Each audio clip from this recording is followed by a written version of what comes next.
Along with Syrian refugee and human rights activist Sarah Mardini, Seán Binder was arrested in 2018 and accused by Greek authorities of espionage, of aiding human trafficking and belonging to a criminal organisation. Now, Seán Binder, whose mother lives in Toher, has spent a significant part of his life in Ireland. He volunteered as a lifeguard from 2018 with the humanitarian NGO on the Greek island of Lesbos, assisting asylum seekers arriving in small boats from the nearby Turkish coast. Seán and Sarah were attempting to save lives. And in his own words, he says, framing the act of helping someone as either criminal or heroic implies that it's somehow abnormal, but it isn't. Helping someone in distress is the most normal thing that we can do. So I want to put this in context because Seán now faces up to 12 years in prison for the act of helping people. To illustrate just how awful the circumstances are at the borders of the EU at the moment, we have a very good example, or possibly a very terrifying example from just this month, where an Austrian activist on the same island of Lesbos, filmed 12 people, men, women, children, a baby, being taken out of a van by authorities in Greece on the island before being towed out to sea and put in an inflatable raft. They forced people with an infant, a 6-month-old baby, onto that raft, and they abandoned them. That group are now at a detention centre on the Turkish coast. That's the reality of what Seán was dealing with. It's hard to imagine here in our perch on the north of Europe what that is like, but we help to uphold that system. So my question today is, what is the Irish Government doing to help people like Seán Binder, who has lived here, and to interrogate how the funding that we make available for migrant services in the Med is used?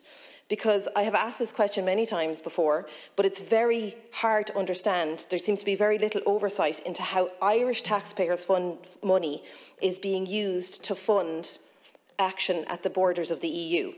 Are we paying to have a 6-month-old baby forcibly put on a dinghy? I notice our own Taoiseach is congratulating Minister Mitsotakis on his recent election, but there isn't many questions about that baby or those 12 people. Are we providing cover and funding to a government not only perpetrating this crime, but then prosecuting one of our own who acted to protect those very, very, very vulnerable people? What are we doing to protect Seán Binder and his family, who are still living here? When was the last time someone from the Department of Justice or the Department of Foreign Affairs met with Seán or his family? When is the last time the ambassador from Greece was called in to answer? What are they doing at the EU borders? What are they doing in those situations? What are they doing on the island of Lesbos? When was he called into the office of the Taoiseach or the Minister for Foreign Affairs to explain this extremely aggressive prosecution of human rights activists and the recent uncovering of inhumane and dangerous treatment of migrants at their borders? So I would ask, what is the Minister doing or to reach out to Seán Binder, and how are we holding the Greek government to account? Thanks very much, Deputy Horrigan. I note the point you've raised. It wasn't the title of the topical issue, but nevertheless, I will make reference to it. And I think your ask is that there would be a follow-through with the Department of Foreign Affairs in respect to Seán Ryder and his family. I'll commit to taking the matter up with the Taoiseach and his office in terms of looking at this particular case. So I give that commitment. What I will discuss here today is Ireland's support of EU search and rescue efforts of migrants and asylum seekers in distress at sea in the Mediterranean. It touches on some of the themes that you've covered, Deputy, today. So on behalf of the Taoiseach Minister for Defence, Micheál Martin TD, I want to begin by thanking the for raising the issue ahead of the forthcoming deployment of a naval service vessel in participation in Operation Irene over a 7-week period in June and July. The core task of Operation Irene is to contribute to preventing arms trafficking within its agreed area of operation according to the United Nations Security Council Resolution UNSCR 1970-2011, a subsequent resolution on the arms embargo on Libya.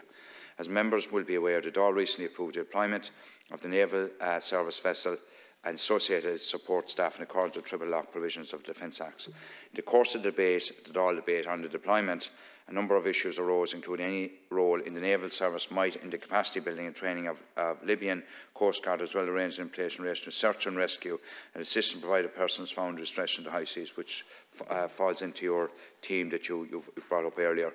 In relation to the former, let me reiterate the Government's position that there is no circumstances in which members of the Naval Service will be involved in capacity building and or training to the Libyan Coast Guard. Indeed, Ireland will declare caveats to this effect on formally joining the operation. In any event, it should be noted the capacity building and training of the Libyan Coast Guard and Navy element of the mandate is not currently in operation due to political fragmentation. Libya as such is suspended. As regards the issue of safety of life at sea and search and rescue, I would recall that the motion approved by the Dáil included an amendment to the effect that the naval vessel participating in Operation Irene will be subject to the obligation under national law to provide assistance to persons in distress at sea.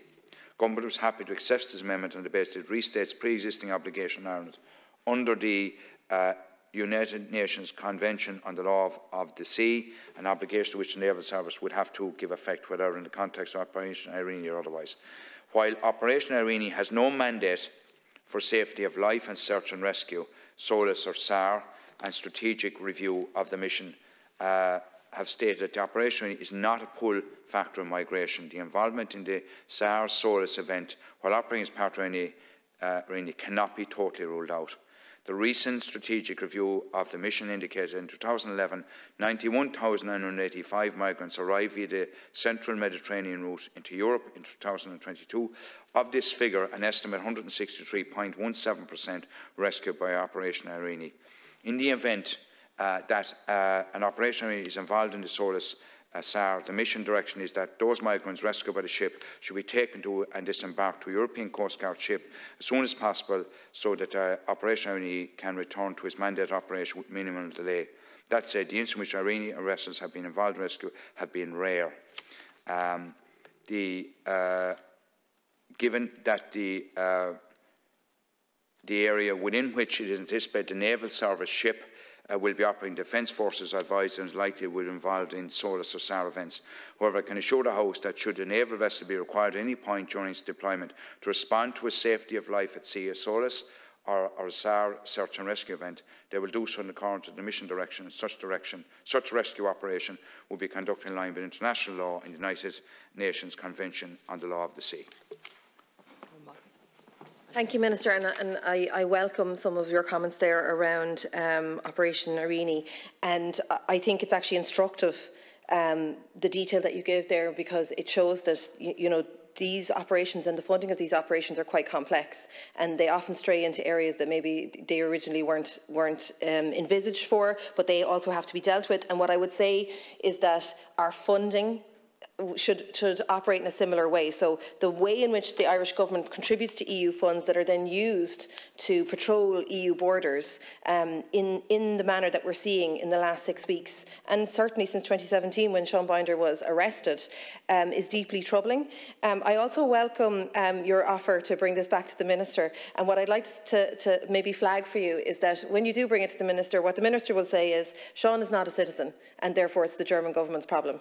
And what I would ask that you remind him of is this, that we are currently blocking Seán's attempt to become a citizen. He absolutely qualifies, but because of this case, we're blocking his attempts to become a citizen.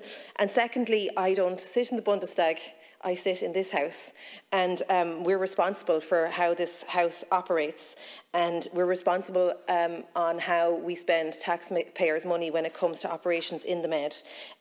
We're all aware that the motivation of charges like these against activists and human rights activists are to deter their work and to deter them from assisting migrants, and to make the Greek coast as dangerous, as deadly and as unappealing as possible to those seeking sanctuary in Europe. It's to create a chilling effect so that no help is forthcoming for men, women, children and the babies that we sometimes leave to drown at sea. And, you know, just to finally finish that, 3 years ago, I think, 3 years ago, Ursula von der Leyen said that Greece was Europe's shield in deterring migrants. And I find those words deeply troubling, but also even reading those words, I don't think that this is what Ireland signed up for. I don't think we signed up for the prosecution of people like Seán Binder, and I don't think that we signed up for dragging people out in a raft into the middle of the sea and leaving them there. So I'd love if you could bring that to the Minister, and so that we could understand the full extent of Greece's tactics here. Thanks very much, Deputy Orne. As I said, I committed to bringing the matter to the attention of the Taoiseach, Minister of Foreign Affairs and Defence, Micheál Martin. Obviously, Greece is its own sovereign nation. However, it's a matter I will draw to its attention. I can see your genuine passion in the regard. So, on behalf of the Taoiseach Minister of Defence, I would like to again thank the Deputy Horrigan for her engagement in this matter. Ireland has been an active participant contributor to the EU Common Security and Defence Policy (CSDP). That contribution will increase significantly next month with the deployment of a naval ship to the EU Operations Irene. In doing so, our naval service will be helping to stem the flow of weapons into a volatile region and thus make a valuable contribution to the creation of conditions for permanent ceasefire in Libya.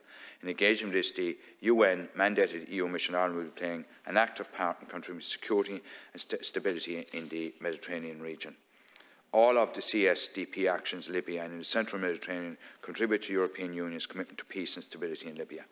The EU civilian CSDP border system mission in Libya, or EU BAM Libya, to which Ireland contributes once a civilian expert at present, aims primarily to contribute to enhancing the relevant Libyan authority and agency's capacity to manage the country's borders, reduce cross-border crime, including human trafficking and migrant smuggling.